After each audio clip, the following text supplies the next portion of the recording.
இதை முதல்ல கேளுங்க தயவு செஞ்சு. விஜய் அண்ணா வந்து என்ன சொல்கிறது, பணம் சம்பாதிக்கிறதுக்கு தான் வந்து அரசியலுக்கு வந்திருக்காரு. ஏன்னா படம் நடித்ததில் சம்பாரித்ததை விட அரசியலில் நிறையா சம்பாதிக்கலாம் அப்படின்னு சில தற்கொலைகள்லாம் சொல்லிட்டு தெரியுதுங்க. சரிங்களா, அவங்களுக்கான பதிவு தான் இந்த வீடியோ, கொஞ்சம் பாருங்களேன். என்னங்க பெரிய பணம் வேணுங்கிற பார்த்தாச்சு, அரசியலுக்கு வந்துதான் நான் பணம் சம்பாதிக்கணுமா என்ன? அதுக்கு கொஞ்சம் கூட அவசியமே இல்லை. எனக்கு எல்லாத்தையும் எல்லாமும் கொடுத்த உங்களுக்காக உழைக்கிறத தவிர எனக்கு வேற எந்த எண்ணமும் எந்த வேலையும் இல்லை.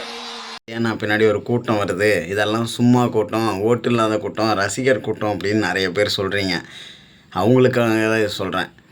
ரசிகர் கூட்டம் அப்படின்னு மட்டும் இல்லை, நம்ம வாழ்க்கை மாறிடாதா அப்படிங்கிற ஒரு கூட்டம் தான் அவர் பின்னாடி போய்கிட்டு இருக்கு.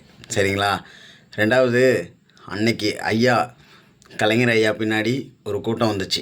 சரிங்களா, அந்த கூட்டம் வரல அப்படின்னா இன்றைக்கி டிஎம்கேங்கிற ஒரு பெரிய கட்சி இல்லை. சரிங்களா.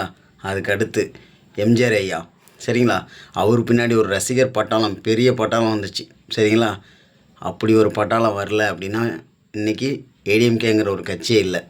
அதனால் இன்றைக்கி அண்ணன் பின்னாடி, என் அண்ணன் டிவிகே, சரியா, விஜய் அண்ணா பின்னாடி ஒரு மிகப்பெரிய பட்டாளம், நான் இன்க்ளூடிங் நான் முதற்கொண்டு ஒரு மிகப்பெரிய பட்டாளம் இருக்குது.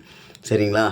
அந்த பட்டாளத்துக்கு பின்னாடி இன்றைக்கி போகிறதெல்லாம் ரசிகர் பட்டாளம் மட்டும் நினைக்காதீங்க.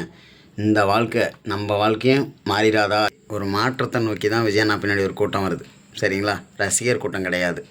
நான் ஏதோ தப்பாக பேசியிருந்தா கமெண்டில் சொல்லுங்கள். சரியாக பேசியிருக்கேன் அப்படின்னா நம்ம சேனலை சப்ஸ்கிரைப் பண்ணிவிட்டு லைக் பண்ணுங்கள்.